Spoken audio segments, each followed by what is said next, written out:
क्या आपने कभी इंसानों को खाने वाली रेत देखी है? ये बालों की तरह पतली होती है, लेकिन एक जीवित व्यक्ति को पूरी तरह खत्म कर सकती है।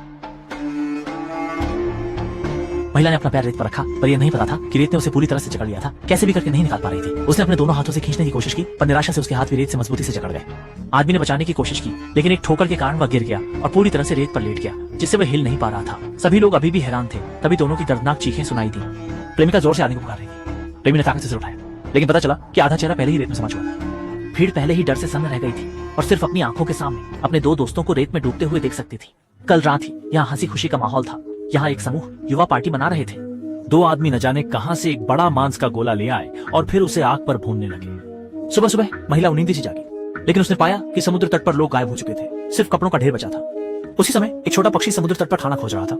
अचानक ऐसा लगा कि उसे किसी चीज ने पकड़ लिया है। महिला ने अपनी आंखों से यह दृश्य देखा, देखते हुए कि छोटी चिड़िया रेत में गायब हो गई। उसे कुछ अनहोनी का एहसास हुआ। फिर उसने अपने दोस्तों को रेत को न छूने की सूचना दी, लेकिन तब तक बहुत देर हो चुकी थी। इसलिए शुरुआत का यह दृश्य था। इस समय सभी लोग केवल गाड़ी में बैठ चुके थे और कहीं जाने की हिम्मत नहीं कर रही। महिला ने सच्चाई जानने के लिए अपना हाथ रेत पर रखा और एक अद्भुत दृश्य हुआ।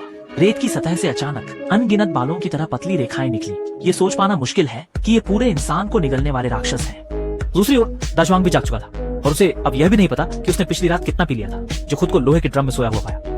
वह बाहर निकलने के लिए बेतहाशा हिलने लगा। सभी ने उसे जल्दी से बताया कि रेत में कोई राक्षस है। कई दोस्त दुर्भाग्य का शिकार हो चुके हैं। ये सुनकर दाजवांग शांत हो गया। सब लोग वहीं पर जमे खड़े रहे और हिलने की हिम्मत नहीं कर पाए। इंतजार कर रहे थे कि शायद राक्षस खुद ही गायब हो जाए। समय धीरे धीरे बीत रहा था और सूरज की धूप में सबके गले सूख रहे थे और वे लगभग लू की स्थिति में पहुंच गए थे। गाड़ी में रखा खाना भी कम होता जा रहा था। ठीक उसी समय राक्षस ने अचानक कार पर हमला करना शुरू कर दिया।